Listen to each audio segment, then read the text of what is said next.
Hi, Year 9. Continuing with Urban Futures, today's lesson is what are the causes and consequences of different urban trends in advanced countries.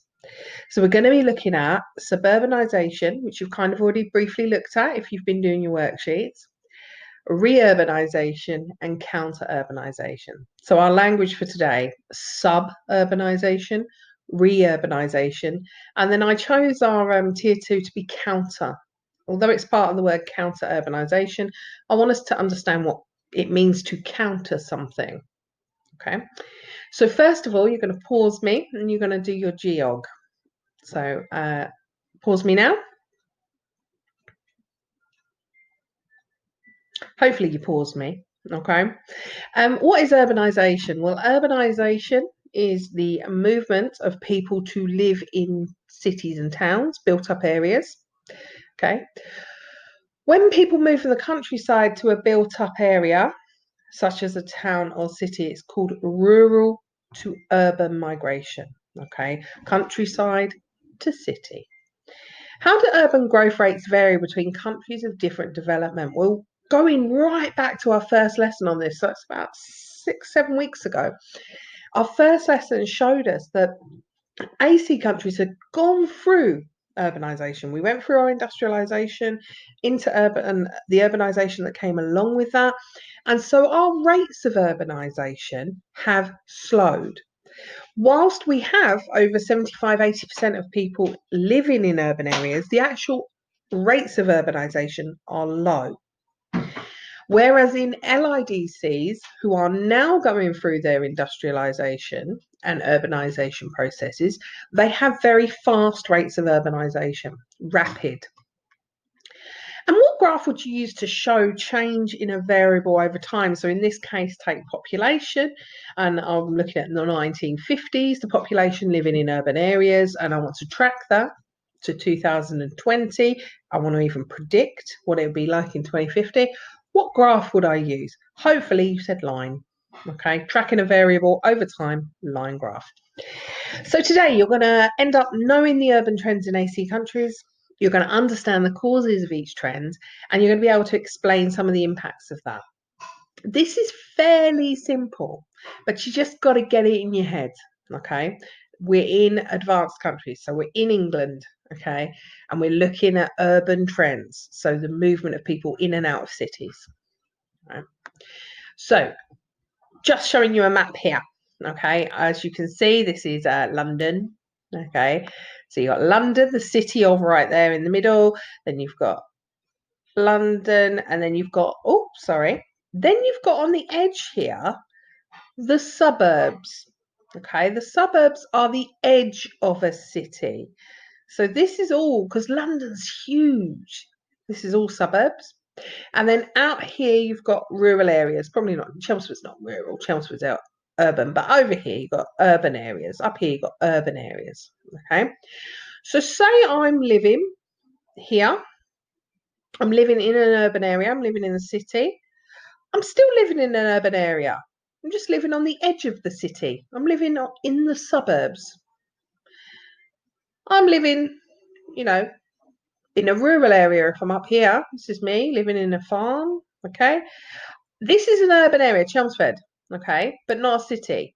Still an urban area. It's just not a city. We're looking at cities. So there are three trends.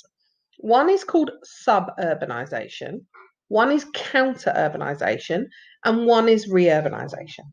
So if you think about it, from the beginning of the Industrial Revolution, we had urbanization happening. So everyone was coming into the cities to be closer to work.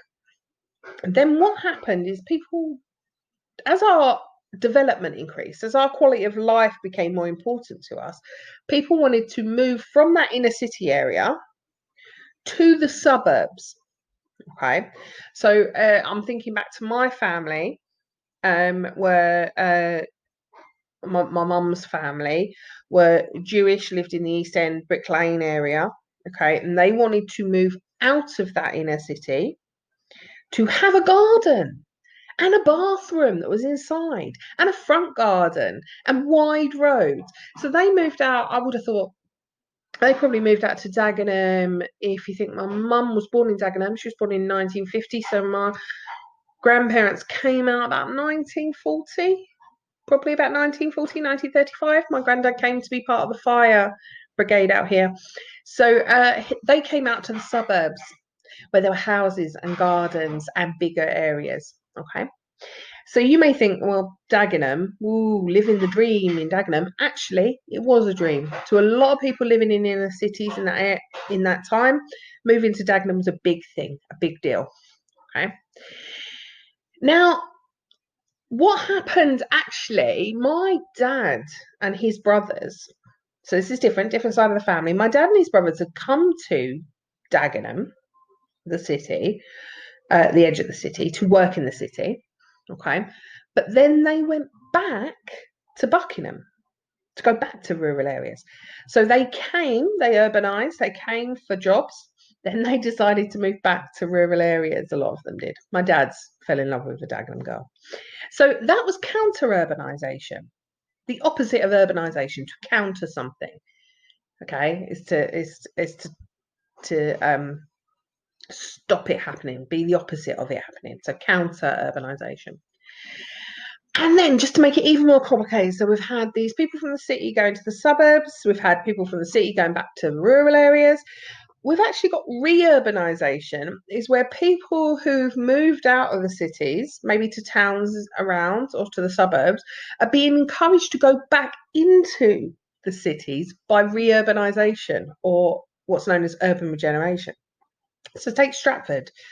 Stratford, lots of people are coming back to live in Stratford now that has been regenerated after the 2012 Olympics.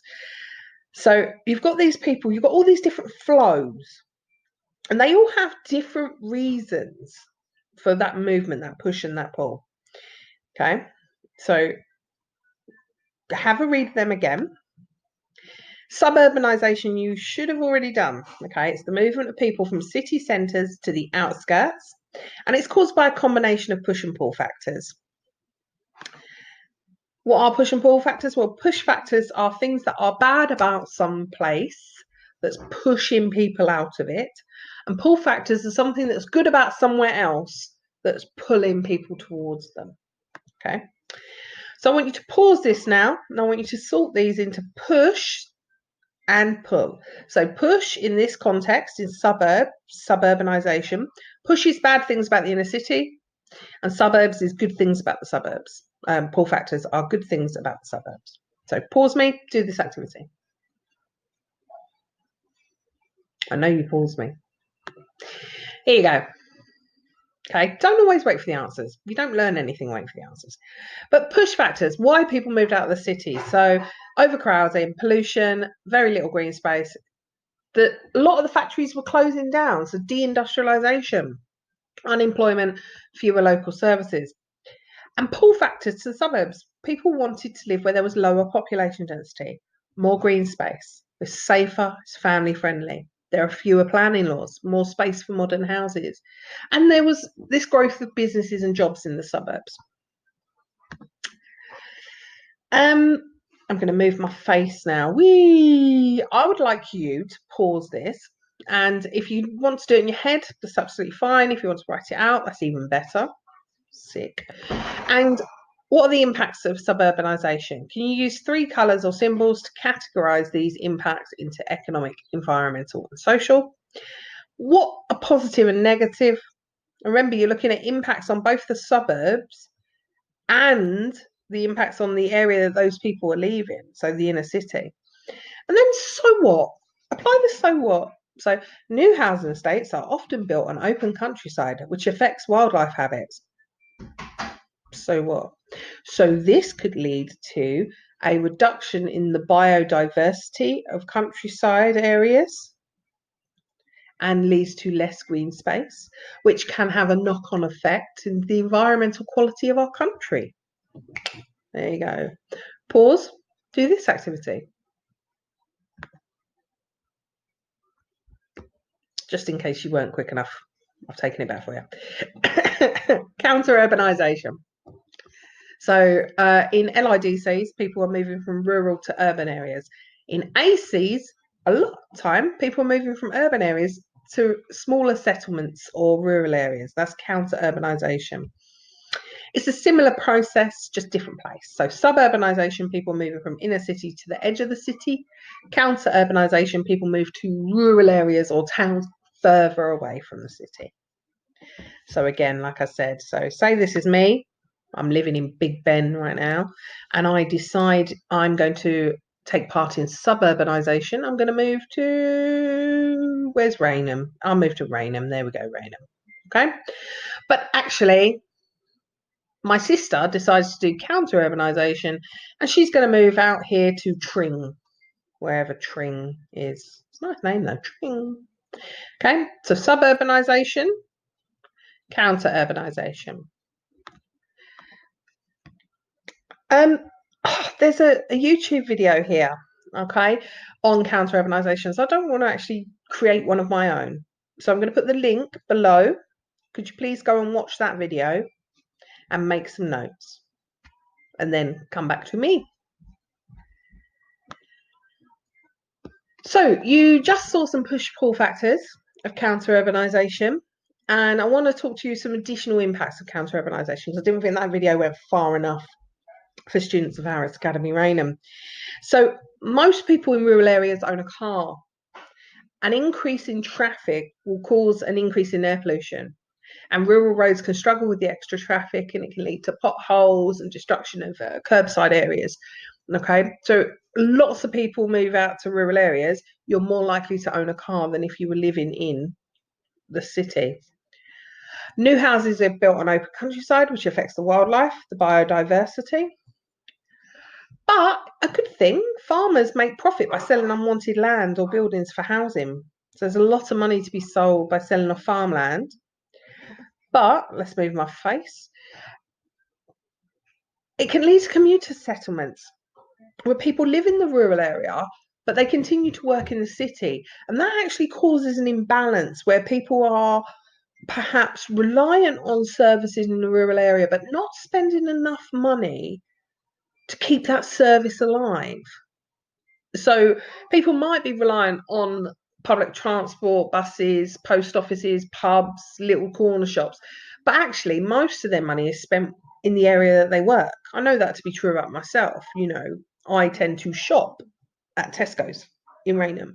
I tend to spend money in the places around Rainham because that's where I work. If I worked in London, I would spend all my money in probably Pret, to be honest, drinking that coffee. Counter urbanisation is tricky. Sometimes rural areas will benefit from increased services, so pubs, restaurants, schools, because newcomers may have their children there, they may spend money in the area. But in other cases, there's closure of services, post offices, schools, local shops, if newcomers continue to work and shop in the city. So it's a slightly more complex one there for your positives and negatives to discuss. And this one, moving my face again. I really wish my face wasn't here, but you know, we actually are going to do some field work. Sorry if you can hear my son in the background. We're going to be doing some field work on Stratford. We're going to be doing some field work in Stratford. Sorry about that, guys. The use of initiatives to counter the problem in inner city decline. So Stratford before 2012, before the Olympics, was a very run-down area. Okay, in 2015, London's population actually reached 8.6 million. So London's population has actually been increasing. Why? Because reurbanisation is happening. Areas like Stratford are seeing money, government initiatives to counter some of the problems created by inner city decline. Regeneration has targeted deprived areas for additional investment. Firms have paid money to create jobs in those areas. And that attracts people to move back in. And that's called reurbanisation. Many people moving to these areas are pleased with the new developments, as are visitors. However, there can be problems if the developments are not well planned. And also the housing can become too expensive for the local people. Imagine you have grown up in Stratford, that's where your entire family is in Stratford, but by the time you're old enough to buy a house, a flat costs about £1,000. And you can't afford that because a lot of people who can have moved back into your area.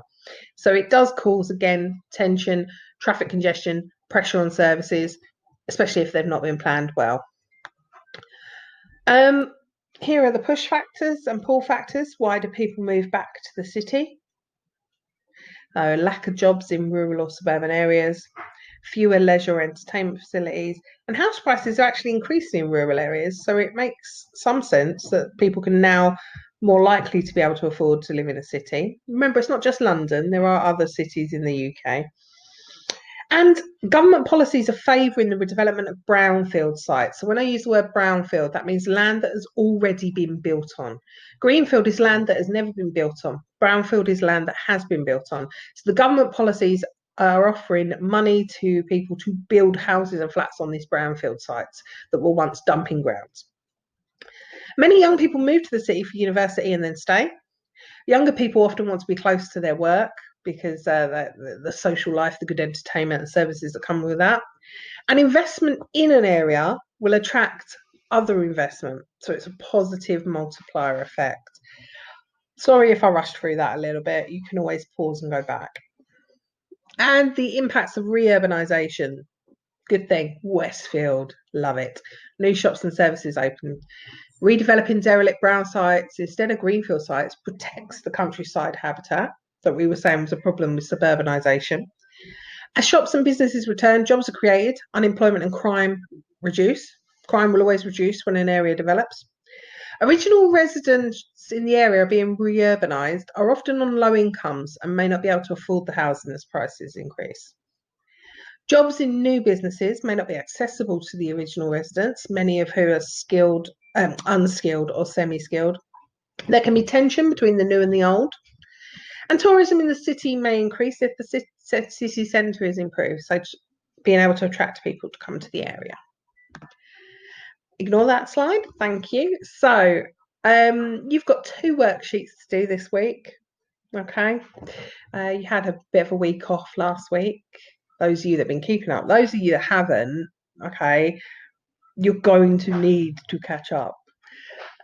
If you need help catching up, just send me an email. Okay, I'm happy to go through what you need to do. There's 2 worksheets. I'll put them in the link below, but they're also attached to your Show My Homework, and I'd like them both completed. And you have a great day.